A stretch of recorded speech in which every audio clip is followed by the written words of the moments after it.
Hey guys, so today your lesson is going to be over quadrilaterals. Your objective today is to identify the properties of quadrilaterals and the relationships among different types of quadrilaterals. You're also going to learn how to apply the properties of quadrilaterals to find missing side and angle measures. Wow, that's hard to say, quadrilaterals. 1 second. Sorry. Okay, so I'm about to give you a scenario that you may or may not have already read. The scenario, after I'm done giving it to you, you're going to wonder if Cindy and Rod have a life.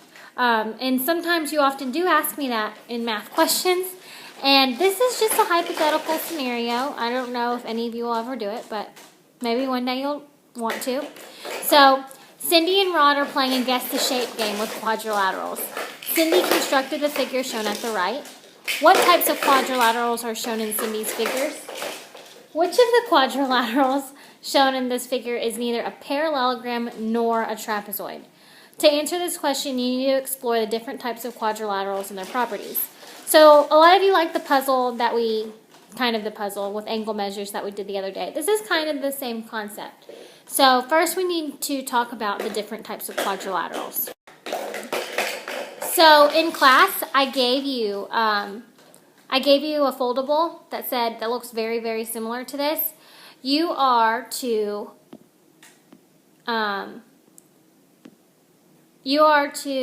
fold along the center line, this line right here. Fold along this center line, and then when you fold it, it should match up. So when you fold this over, it should say a parallelogram, and on the back of this one should say a rhombus, and on the back of this one it should say a rectangle.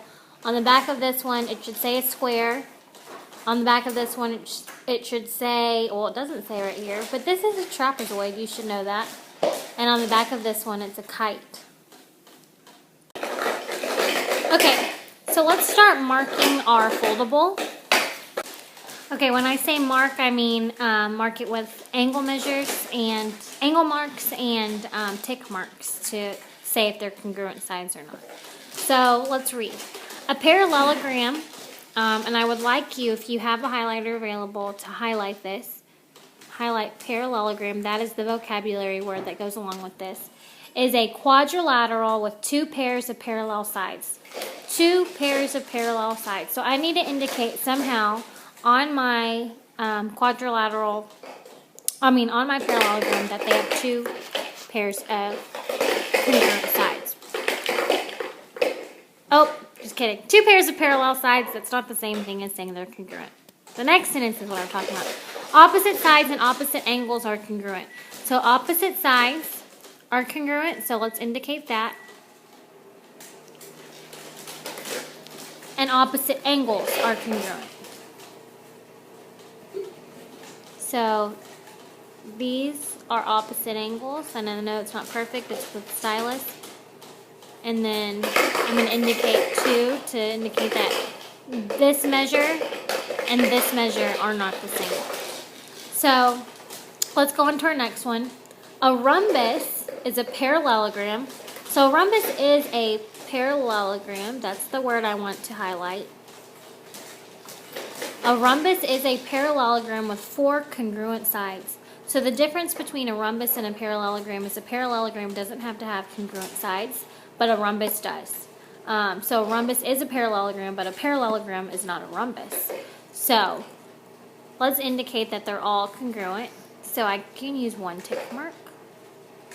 That means that they're all congruent. So that's all it says about a rhombus. So let's go down. A rectangle is a parallelogram with 4 right angles. So 4 right angles. That means that this is a right angle, this is a right angle, this is a right angle, and behind my face is a right angle. So we also know, even though it doesn't say that, a rectangle has 2 sides that are congruent, and the opposite sides are congruent. So we know all that. What else do we know? Okay, so now we also have a trapezoid. Oh, no, a square's next. Okay, sorry, I had to scroll it down. Okay, so a square is a parallelogram with 4 right angles and 4 congruent sides. We know that, and we just haven't really used tick marks and angle marks to say so. So this, hang on.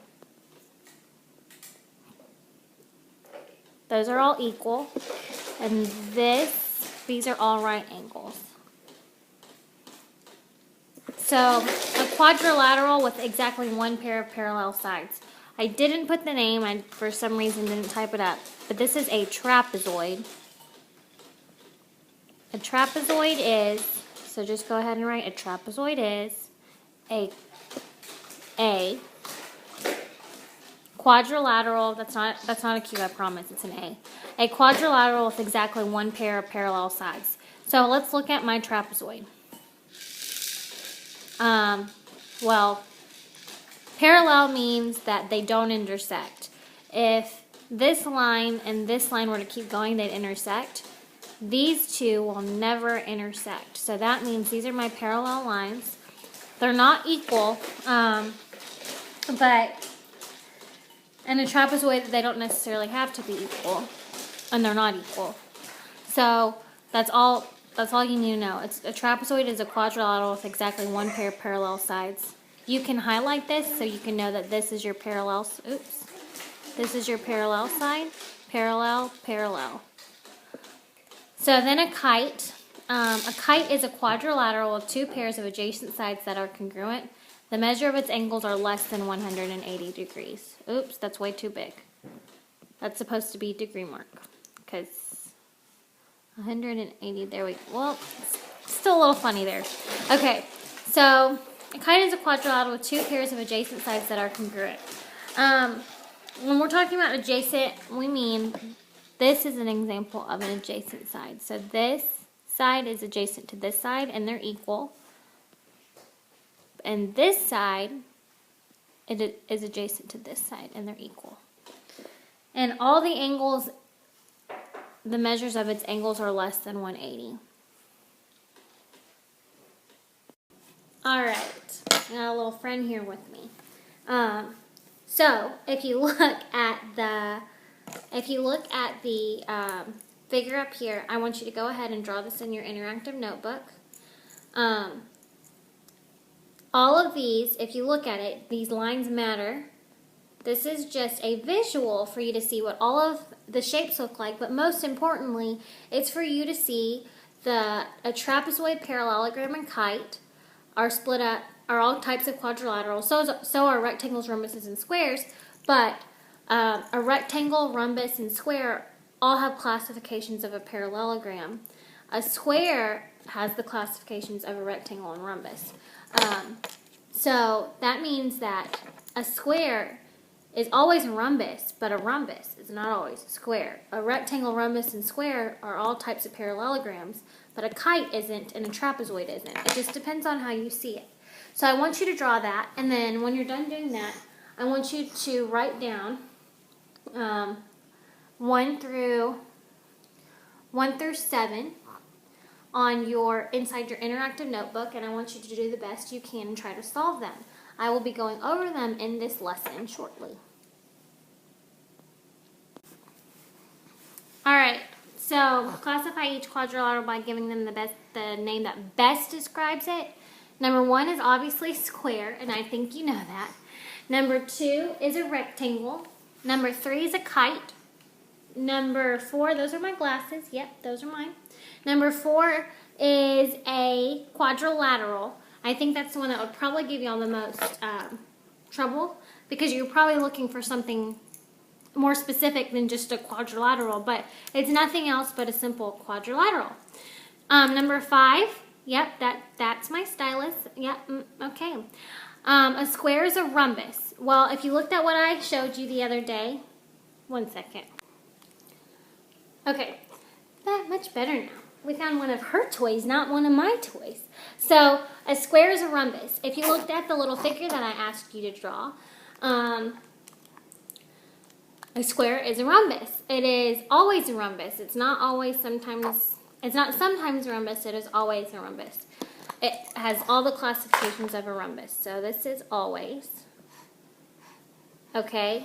And then number 6, in a parallelogram, all sides are congruent and all angles are congruent. She still wants my stylus. Here, these are yours. The stylus is mine. Here you go. Okay. In a parallelogram, all sides are congruent and all angles are congruent.